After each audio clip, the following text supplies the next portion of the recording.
Make America great. We are great, and we're going to stay great, and we're going to get greater. Hillary Clinton is now using Donald Trump's words against him in what could be a warm-up to the general election campaign. The new NBC News poll shows that Donald Trump would be the worst possible candidate Republicans could nominate against Hillary Clinton. She beats him by 10 points in that poll. But the same poll shows Hillary Clinton behind Marco Rubio by 3 points and behind Ben Carson by 1 point. Both of those results are within the margin of error, of course. Donald Trump believes that he can campaign against Hillary Clinton simply by lying about her. She talks about me being dangerous. She's killed hundreds of thousands of people with her stupidity. What do you mean she's killed hundreds of thousands? She was Secretary of State. Obama was president. The team, right. Two real geniuses. Killed hundreds. Two real geniuses, of course.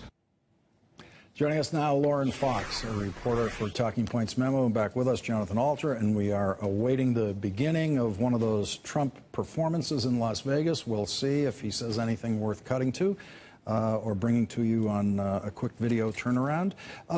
Lauren, there's Donald Trump going against Hillary Clinton, but the polls clearly indicate everything that the Clinton people have always believed, which is the gift to them would be to run against Donald Trump. Certainly, and I think that what we're seeing is that Hillary Clinton, up against one of the more conservative candidates in the Republican primary, tends to do much better than when she's sort of pitted against someone like Marco Rubio, who is considered more of a moderate candidate. You know, he came in on that Tea Party wave in 2010, but is now considered more of a moderate candidate than Donald Trump or than someone like Ted Cruz, who is also falling behind Hillary Clinton in a matchup poll there.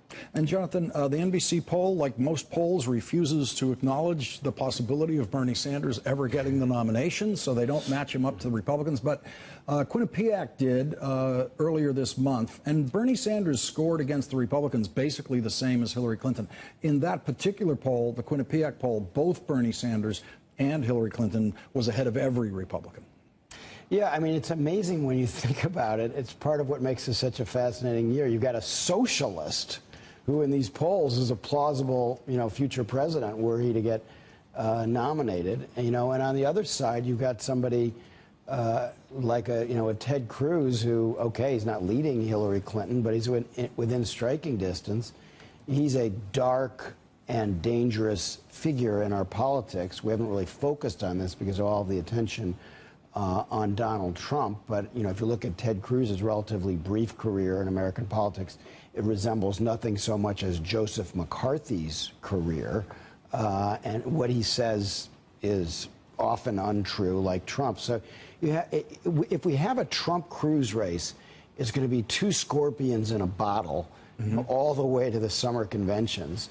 And then if neither of them or Rubio or others can get enough delegates for a first ballot victory, then we really could have a brokered convention. And then I think the assumption then changes, because that would be so exciting that were the Republicans to nominate a Paul Ryan or somebody who's not running right now because none of the delegates are pledged on a second ballot or third or fourth ballot to vote for the person who was running. If we have that, and you have, you would then have the world's greatest television show. Yeah.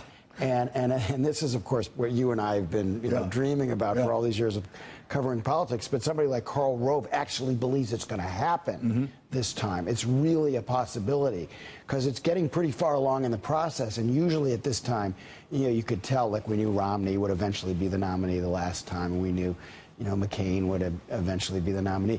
This time we don't know that. And if you got that, I think then Hillary really could be in trouble if they produce a new candidate in a new way. And a big surge of excitement coming out. A huge surge of excitement. Let's listen to what Hillary Clinton said about Marco Rubio. Now, Senator Rubio actually helped write the 2013 immigration bill. Now he renounces it. They're all moving toward the extreme and away from the rest of America. Lauren Fox, the polls show Rubio is the one the Clinton campaign should be hoping does not get that nomination. He's actually the toughest one for her to beat in these polls as they stand today. Certainly, and I think that what we're seeing is that the Clinton campaign is very conscious of the fact that Marco Rubio is a competitor, and what you see there in that clip is her talking about immigration. And we have to remember that some of the key states that she is going to need to secure are states like Nevada, states like Florida, states where the Latino population is going to be very important, and she's going to continue to hammer Marco Rubio all the way to the finish if he's eventually the nominee. That he supported this 2013 immigration bill, then he didn't. He started to back away from it, and as he's sort of moving into the primary, he has to kind of consider that he has to be a little bit more to the right on immigration than maybe he really would want to be in a general election when matched up with Hillary Clinton. Go ahead, John. Well, I was just going to say, something that doesn't get talked about enough is that both Cruz and Rubio are Cuban Americans, and the Mexican Americans in a state like Nevada, they don't really care very much, about solidarity within the Latino community. They're not going to vote for one of these guys just because he's also a Latino, and there's not very much in common between Mexican Americans and Cuban Americans much of the time. The other thing that that Rubio really has to watch for is that he sounds very fluid in his answers on foreign policy, but a lot of what he says is kind of dumb, like saying this was a clash of civilizations. Chuck Todd just, questioned him on this over the weekend. We don't want to be at war with 1.5 billion Muslims, so he's got a way to go on foreign policy to match Hillary. For Republican presidential candidates, winning the Iowa caucus is often the emptiest victory of their careers. 8 years ago, Mike Huckabee won the Iowa caucus and is now polling at 3% in the Des Moines Register poll, which is considered the gold standard of Iowa polling. Rick Santorum won the Iowa caucus 4 years ago and is polling at 1% now. Tonight, the new frontrunner in Iowa is polling at 31% in the Des Moines Register poll, a full 10 points ahead of Donald Trump, with Ben Carson at 13%, Marco Rubio 10%, Jeb Bush at 6%. And a new Fox News poll of Iowa tonight shows a smaller lead for Ted Cruz, and Marco Rubio flipping positions with Ben Carson, reaching 3rd place, with Jeb Bush still running in 5th place. Donald Trump still holds the lead in national polls, but Ted Cruz is surging there, too. The NBC News Wall Street Journal poll shows Donald Trump at 27% and Ted Cruz now in 2nd place at 22%, with Marco Rubio in 3rd place at 15%, Ben Carson sinking to 4th at 11%, Jeb Bush holding 5th place at 7%. And here's one of Donald Trump's favorite lies. If somebody hits me, I'm going to hit them back so hard. You have no idea. We're going to hit them back 10 times harder than they ever. He always pretends that he will only hit people after they've hit him. Well, Ted Cruz still hasn't attacked Donald Trump, but Donald Trump is now in full attack mode against Ted Cruz. I don't think he has the right temperament. I don't think he's got the right judgment. What's wrong with this temperament? Well, you look at the way he's dealt with the Senate, where he goes in there like frankly, like a little bit of a maniac. You're never going to get things done that way. We are awaiting Donald Trump's latest stream of consciousness stand-up comedian routine in Las Vegas at a rally. We will bring it to you if it seems that he's saying anything newsworthy. Joining us now from Las Vegas, Hallie Jackson, NBC News correspondent. With us here in New York, Jonathan Alter, MSNBC political analyst and columnist for the Daily Beast. And joining us, Professor Robert Saget of the Kennedy School of Government. Oh, no, wait. Mail order school, yes. Oh, wait, it's Bob Saget. It is. It's Bob Saget, the actor, comedian, and the star of Hand to God One on of the Broadway. stars that you came and saw, and thank you. I loved it. And it might have something to do with why you're here tonight. It did. You're actually hoping to sell some tickets. I want to sell tickets. Right. 3 more weeks it closes, but enough about me. I want you to begin with a comedian's analysis of Donald Trump, because there's a lot of people out there saying, oh, he's just doing Don Rickles' act. Well, Don Rickles is a friend of mine, and he insults people, and it's sarcastic a lot of times. I go, oh, yeah, you're a genius.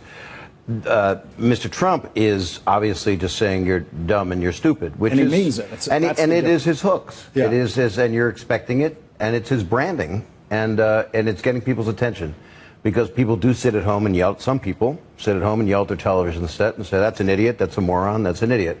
So he is speaking for a certain group of people. Don Rickles, who I revere, is a comedian.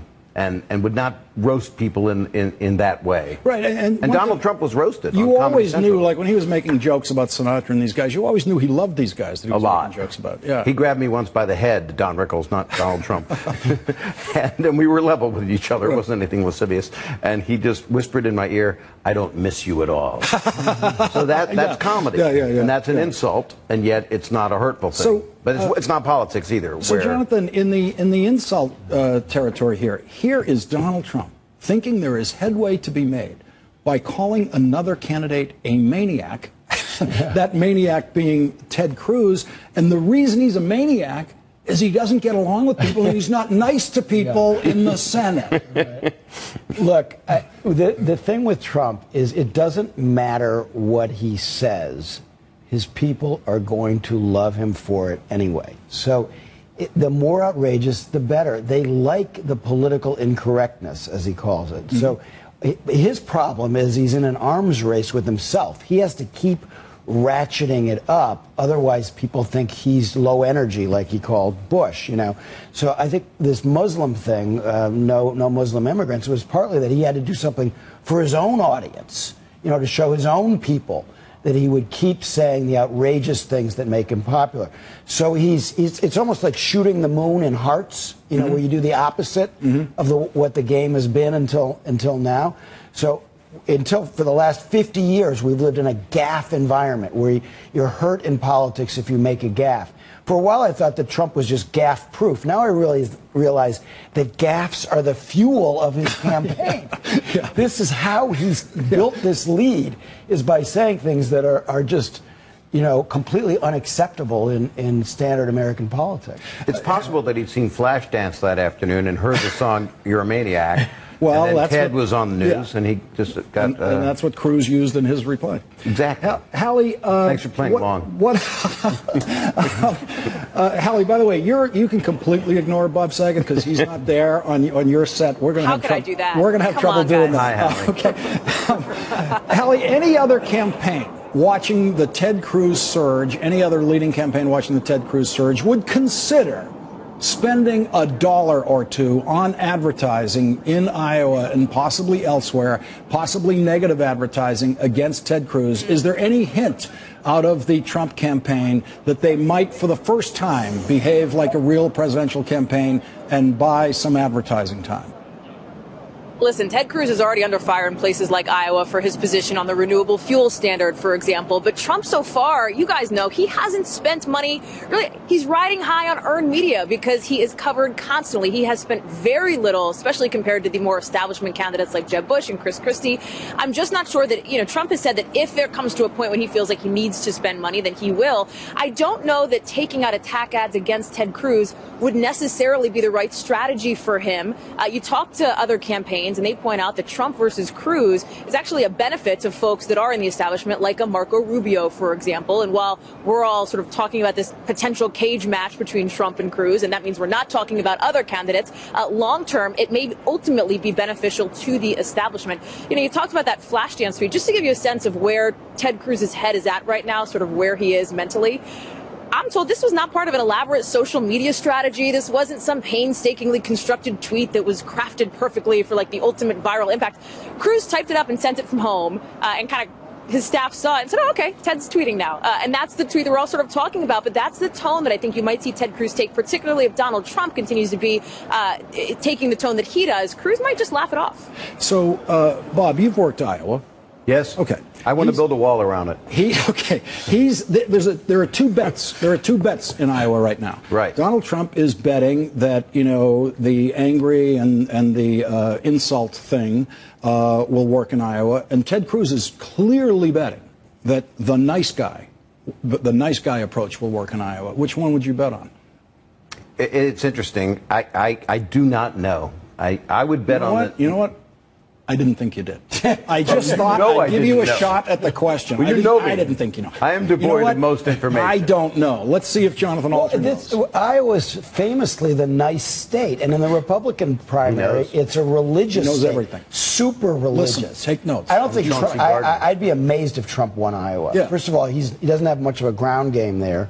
Cruz is very well organized. He's much more in tune with the Republican electorate in Iowa. But it doesn't matter that much for Trump if he loses Iowa because, remember, Santorum and Huckabee are the last two winners of the Iowa caucuses. It didn't really do them very much good. So the big battle is New Hampshire. And Trump's problem there is he's got very high expectations.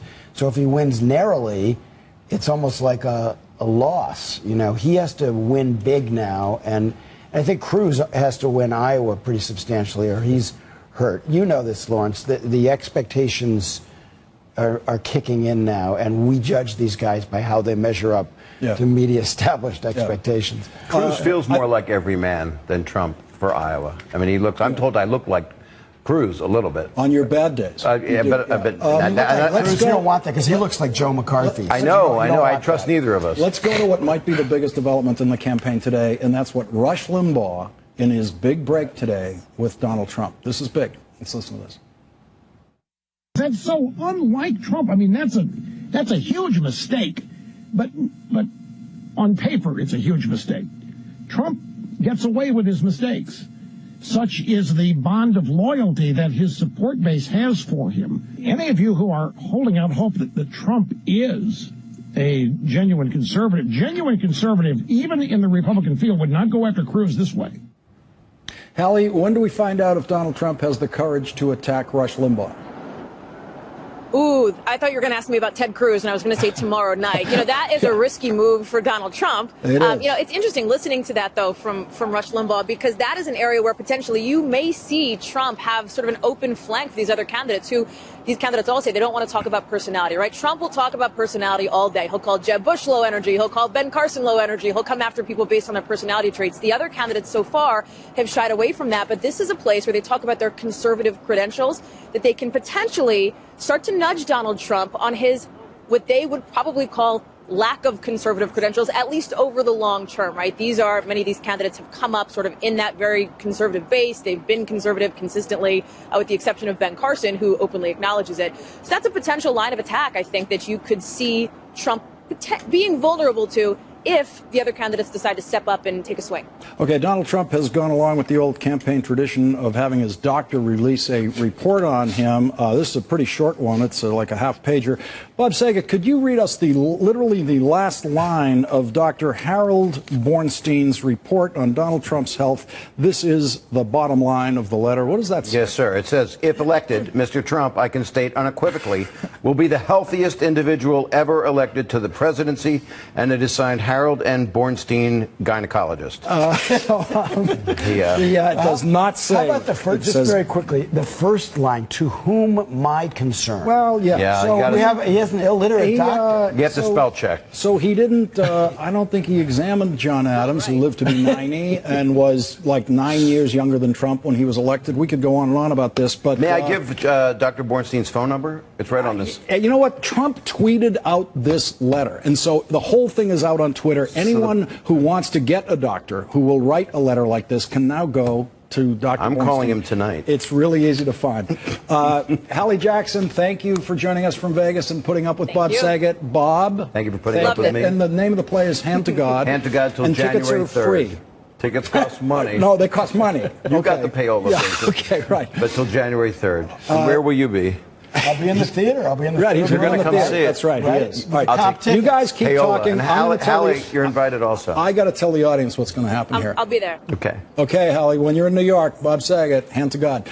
Coming up, I got some prompter work to do here. We're waiting for Donald Trump's campaign rally to begin in Las Vegas. We will go to it if it gets interesting. Later, we're going to have a little Trump talk where I try to explain to Trump supporters something that their hero is wrong about.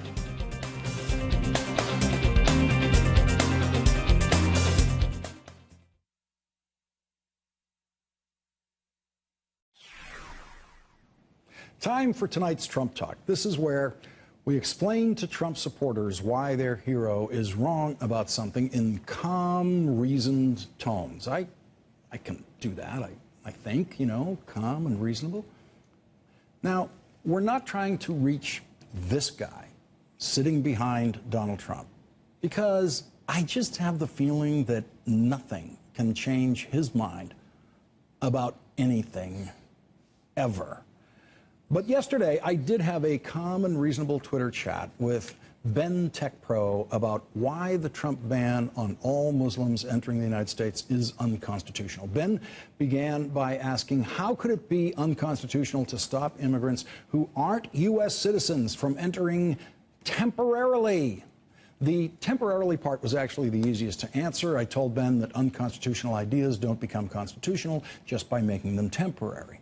What makes Trump's idea unconstitutional is that he wants to regulate visas on the basis of religion. Now, I know many of you Trump supporters, like Ben, think that we have done this sort of thing in the past, but we never have. We've never regulated visas on the basis of religion. We have regulated visas on the basis of country of origin of the applicant for the visa. We have used quotas for countries and geographic regions. That's constitutional. But we have never had quotas for a religion. We've never had any kind of limitation on visas based on religion. The other point that Ben makes in his tweet is that immigrants applying for visas are not U.S. citizens, and the Constitution applies only to U.S. citizens. Well, there are constitutional rights that apply to all people in the United States, even someone here on a tourist visa. For example, if a person on a tourist visa is arrested for drunk driving, that person has all the same constitutional rights to due process that you do.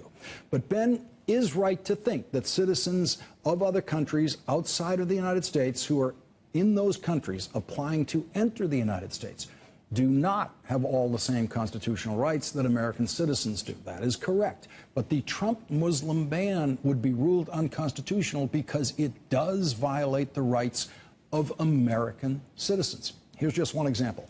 All Americans all have the right to marry anyone they want anywhere in the world and bring that spouse home to the United States. And so Trump would allow anyone to bring a Catholic bride from Ireland into the United States, or a Jewish husband from Israel into the United States, or any spouse anywhere in the world into the United States, except a Muslim spouse from anywhere.